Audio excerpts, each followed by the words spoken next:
Welcome back. I'm Larry. So tonight we're going to be working on this 2019 Ford Fiesta. We'll be changing the front brake pads. So let's go ahead and jump into it and get started. Okay, so this is the parts that I bought here. I got this off of Amazon. There will be a link in the description of which ones I bought in case you're wondering, in case you want to buy the same ones. And then some brake grease. I could probably find a link for that, but it's just something I've had for quite a while laying around. But anyway, I got the Bendix brand. These are non-ceramic. This comes with new clips, which is good. And then obviously, of course, the brake pads. So, and then some CRC brake and caliper grease. Also, this is the part number on there if you want it.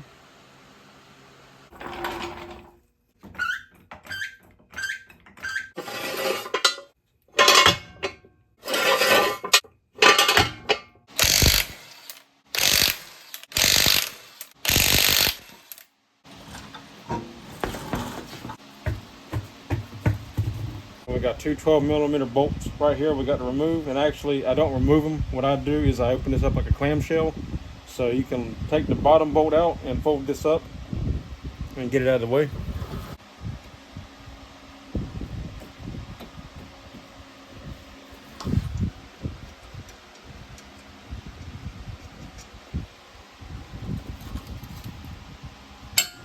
And then that'll sit up there just like that.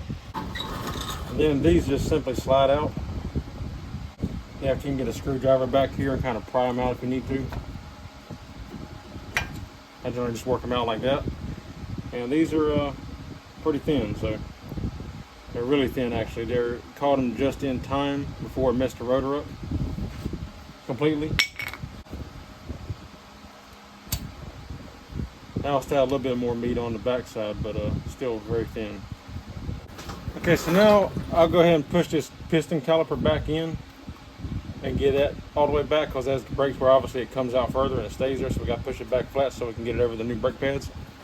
Also, real quick, before you push in your piston on your caliper, you want to come up here and I just loosen the cap. You don't have to take it all the way off. You can if you want to, but I just loosen mine.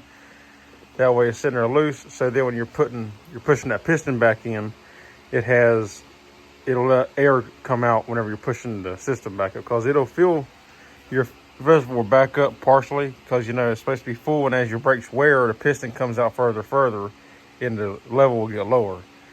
And you can see it's already come back up some because I've already done this side. This side's done. We pushed the passenger side in, so you can see how it's come back up, which I have to top it off later when we get done. So I use a big C-clamp like this. They do make a tool made for doing these, but hey, we rock it old school in this garage. So I can still do it the old school way, just get a giant C-clamp. Take one of your old brake pads and put it in here to press against, and then that'll take care of it.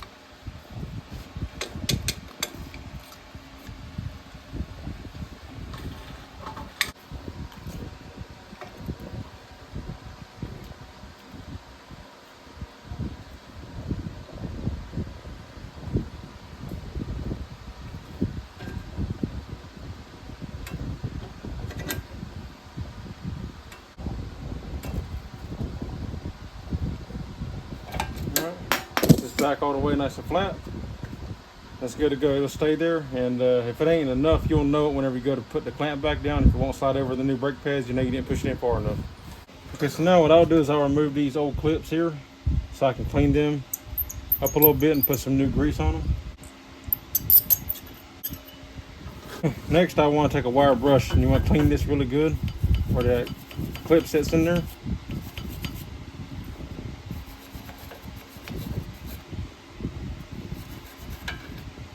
Top and bottom.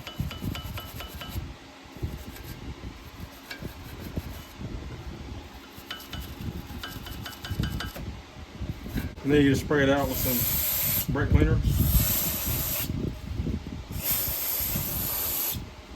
Now in the kit they do provide new clips, but I don't like these, so I don't use them. I reuse the original ones as long as they're not broke. If yours is broke in half or whatever, then obviously you gotta use them. But these, with these tabs they got, they fit. It's extremely hard and tight to get the new ones to fit, and I just don't like the setup as much. This is the original ones. You can see how this is doing essentially kind of the same thing that these are doing, but it's a lot easier to work with these. When you set these in here like that, yeah, they don't fit as tight in the caliper mount as the original ones do.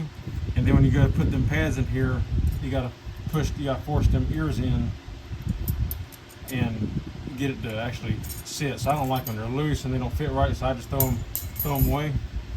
I'll clean my original ones up and put them back in here because they'll fit nice and tight against the caliper mount, and then also keep the pads from rattling around.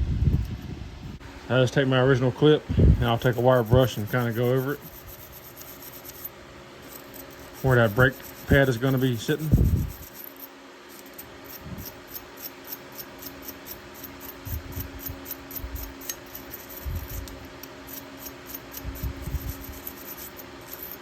It ain't gotta be perfect because, you know, you just want mainly this area here clean because that's where the brake pad is riding, and you want to get it nice and clean. But the rest of it really doesn't matter because once you drive the car a few miles, it's gonna look exactly the same way again.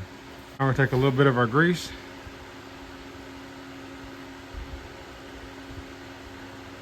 Put on just a light coating. Like so. You don't need much. And in fact, that's a little heavy really. You could take and wipe most of it off with your finger. Just have a nice thin coat on there.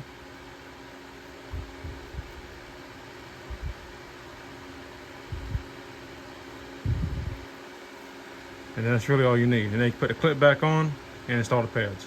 Ordinarily, this is where I would go ahead and install my clips, install the pads, but this rotor has a groove wore into it.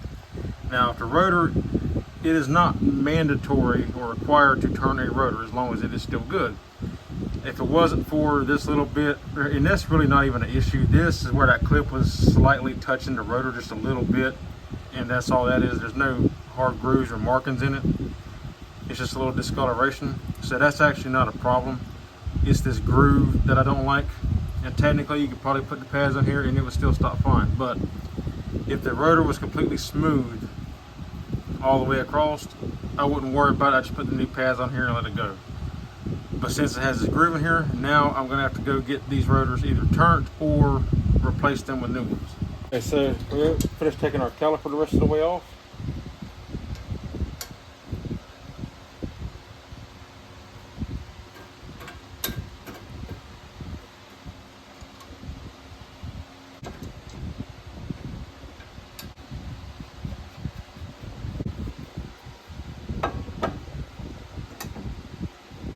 That'll hold out of the way. Now we can get to these two bolts here. These two bolts are a 15 millimeter, and they'll probably be pretty snug.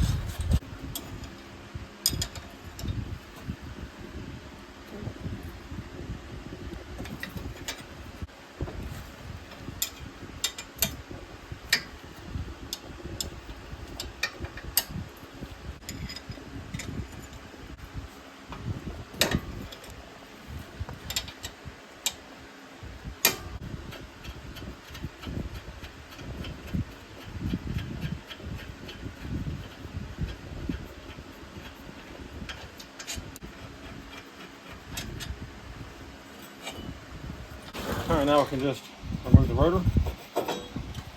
And now we can take this and get it turned. Now see, like this side here is perfect. If the other side, if this side here looked like this side, I wouldn't worry about it as long as it's not a deep ridge. This one, it has a very, very slight ridge here and here. It looks worse on camera than it actually feels. But you can see it's really not much of a ridge at all. It's very light, and if both sides look like this, I would just put the new pads on and let it go, wouldn't worry about it. But since we have that scarring in it on this side, I'm gonna have them turned or get new ones. So then it's all brand new and flat and even and true. So there's no pulling, no pulsating in the brake pedal and all that stuff. So okay, so it's the next day and I got the rotors back and they look really good. So O'Reilly's did them for me, and yeah, they did a great job. So now I'm going to go ahead and put this back together. Okay, so one thing I forgot to mention really quick. Anytime you have to turn the rotor, make sure you turn both. Never turn just one. You want to turn both so everything stays nice and true and even on both sides.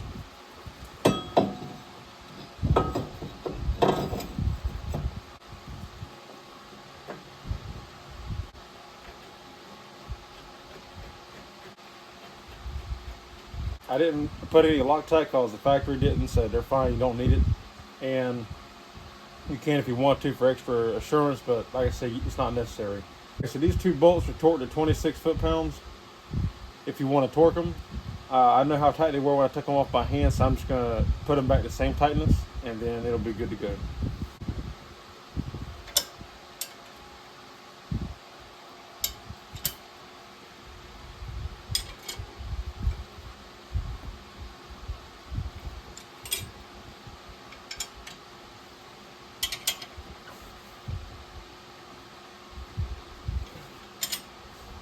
Okay, so with our clips cleaned up and greased up, we can go and put them back in.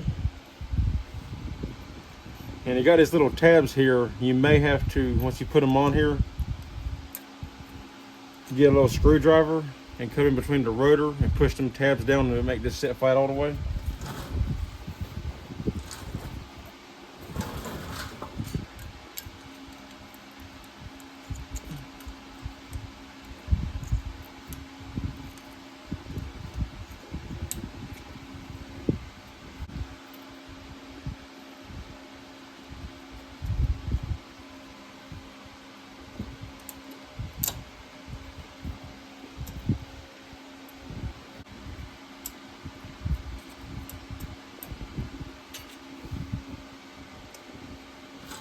If you get any grease on the rotor, I want to wipe it off.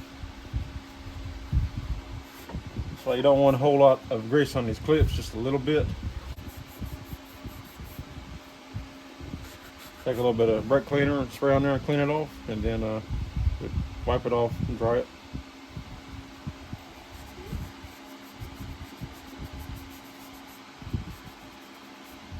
Okay, so now we're going to slide our new brake pads in, and ordinarily if this had a metal backing, I would put a little small layer of grease on here for the piston to ride against, but this has almost like a, I don't even know what it is, almost like a vinyl or something covering over it, so I'm not going to worry about doing it to this one.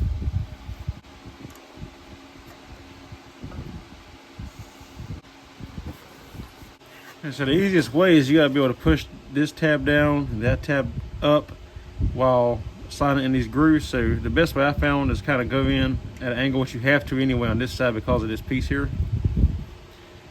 So I'll put them in at kind of like an angle like this, get them started. And then you see, you just rotate it right in, slides in easy. Now you want to make sure these slide in and out real easy. You see how they move, but they're not really springing back. So I'll take these off. These rubber boots just come off. I'll clean this grease up. It's got grease on it, so it would be fine. I'm gonna put a new nice layer of grease on here, so I'll clean this off and put it back. You could, if it's really bad, I've seen them bad to where they won't move at all. You have to go up in here, like special carburetor cleaner up in here, maybe get like a little pipe cleaner brush and go up in here and clean them, and then spray it out and put fresh grease in here, and then it'll move. But this one here, I think it just needs a nice fresh layer coating of grease.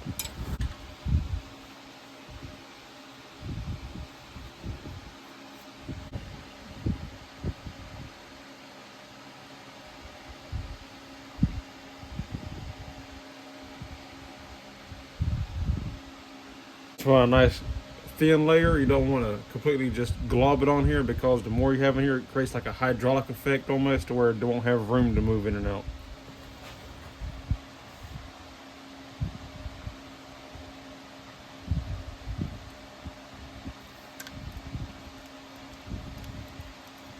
Give them a few twists around, work that grease in there.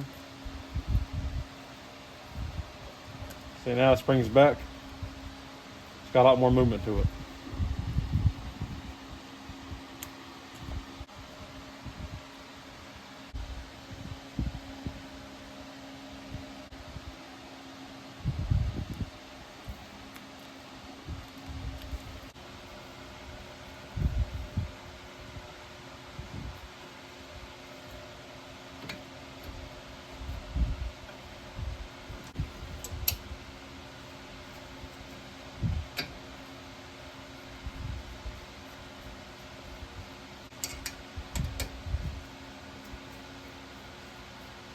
And these two bolts here get torqued to 21 foot-pounds. or just good and tight by hand with a wrench.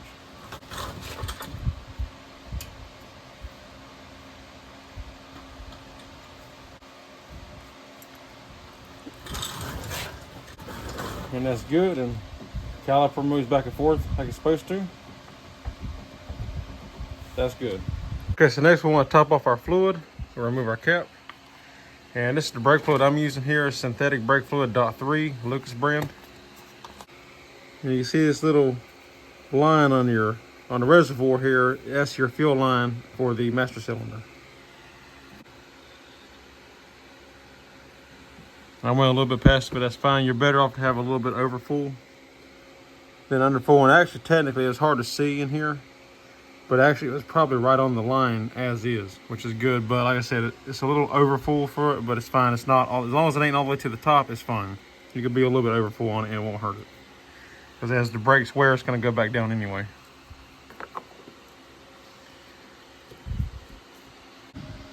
Okay, I'm going to go hit the brake inside the car and get pressure back on the brake pads, and then we can double check our fluid. Let's have a look. And it's actually back down to right where the full line is, down in here, so that's good.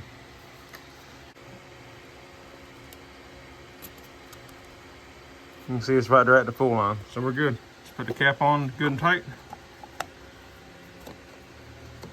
And that's a done deal.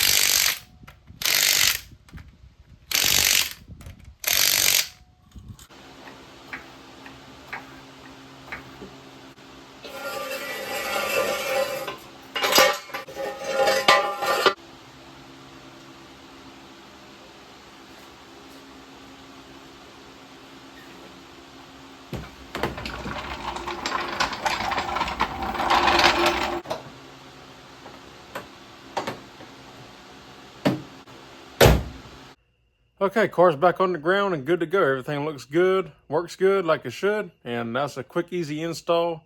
And yeah, good to go, done. So that's all there is for this video. If you like the video, give me a thumbs up. I'd appreciate it. If you're not subscribed, consider subscribing. And now you can also become a channel member if you'd like to. It's only $1 a month. I just put it out there in case anybody wants to show a little bit extra support to the channel. It's there if you want to. So check that out if you want to. And the link will be in the link is in the description, and then also, you can go to the home page on the channel and also subscribe that way. So till next time, I'll see you on the next one. Take care.